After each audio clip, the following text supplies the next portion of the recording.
They were loved by millions before they could even understand what fame meant. Their faces smiled from movie posters. Their voices filled homes with joy. Yet behind those innocent eyes lived a silent plea for freedom. Hollywood took their childhoods, polished them into stars, and left them with nothing once the lights went out. Some tried to escape, others simply faded away, lost in addiction, despair, or loneliness. These were not just child actors. They were fragile souls crushed by the weight of applause. In today's story, we'll revisit 10 child stars whose fame became their curse. Brad Renfro.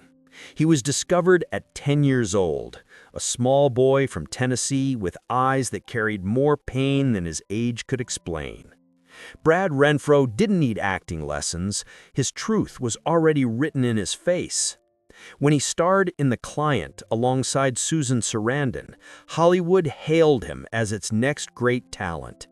But the same city that crowned him never taught him how to survive it. By his teens, Brad was surrounded by the wrong crowd: drugs, parties, false promises of belonging. He tried to fight it, but fame had made him too recognizable to escape and too young to be taken seriously. Arrests followed, rehab attempts failed, and every tabloid headline buried him deeper. Friends said he longed for a second chance, to prove he was more than a cautionary tale. But Hollywood doesn't wait. On January 15, 2008, at only 25, Brad Renfro was found dead in his Los Angeles apartment from a heroin overdose. There was no funeral broadcast, no public tribute, only another short article about a fallen star. Brad wasn't destroyed by rebellion. He was destroyed by abandonment. In a city built on second acts, no one gave him one. Brittany Murphy. Her laugh was unforgettable, sweet, nervous, full of life. Brittany Murphy was the girl next door who could do everything: sing, act, charm the camera with innocence and mischief. From Clueless to 8 Mile, she was destined for a long, shining career. But in Hollywood, brightness often attracts the darkest shadows. Whispers began about her weight, her erratic behavior, her controlling husband, Simon Monjack. The world saw only rumors. Behind closed doors, Brittany was fading, trapped in a mansion where isolation became her new stage. Friends were cut off, appearances grew rare. She complained of illness, exhaustion, fear. Then, on December 20th, 2009, at just 32, she collapsed in her bathroom. Pneumonia, anemia, and multiple drug intoxication, the report said.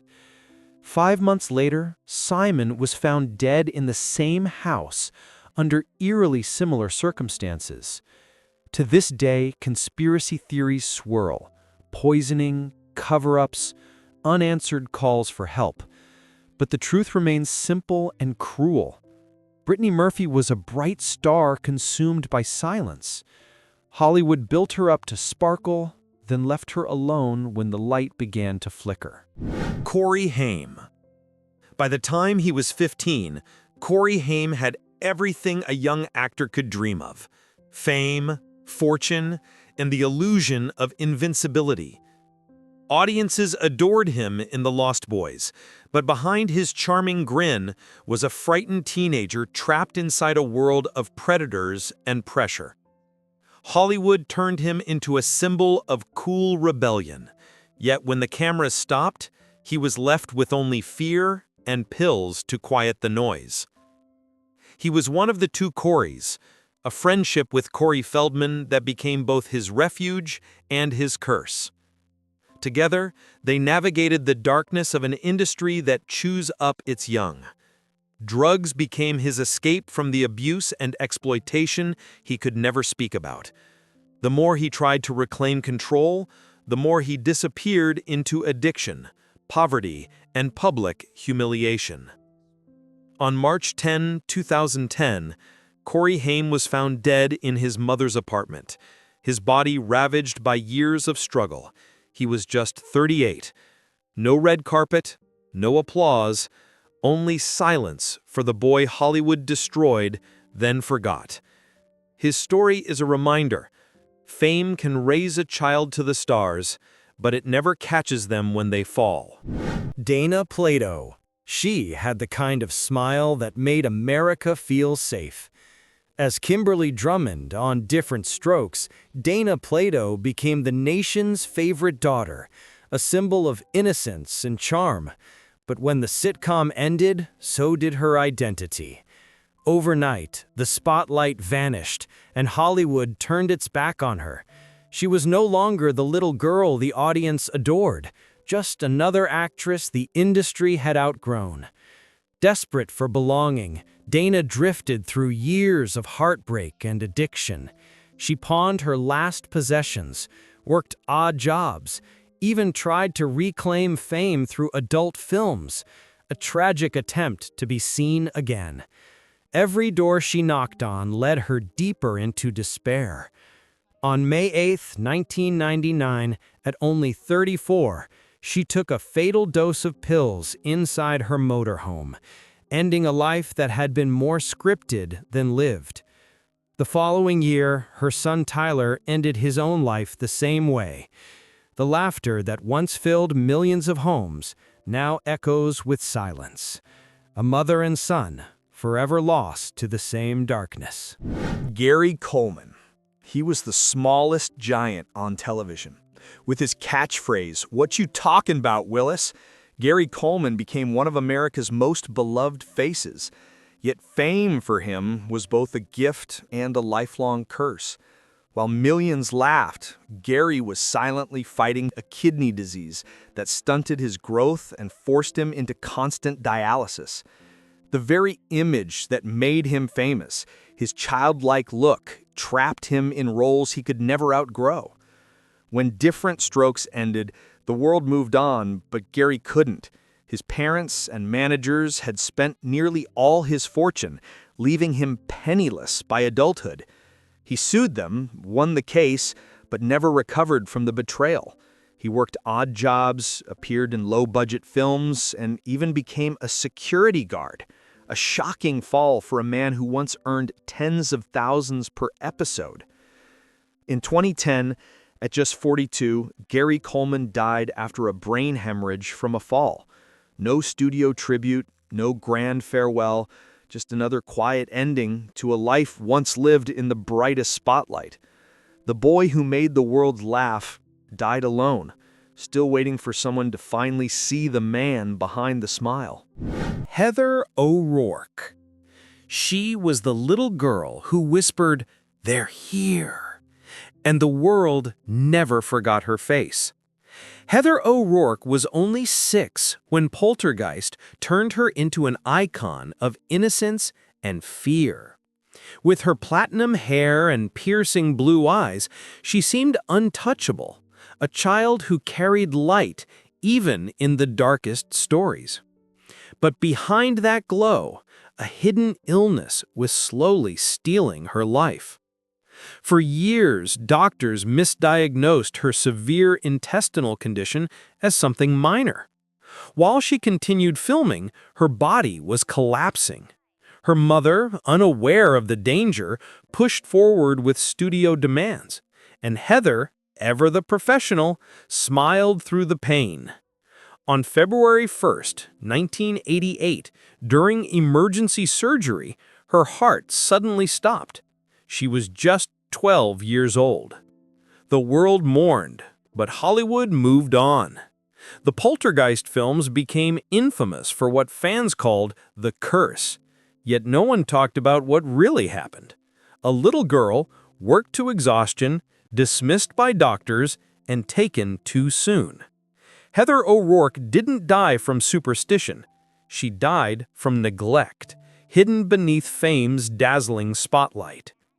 Her final words in the film still echo like prophecy. "They're here." Only this time, it was tragedy that came calling. Jonathan Brandis.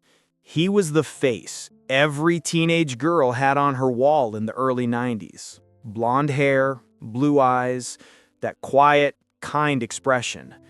Jonathan Brandis wasn't just a heartthrob. He was talented, disciplined, and loved his craft.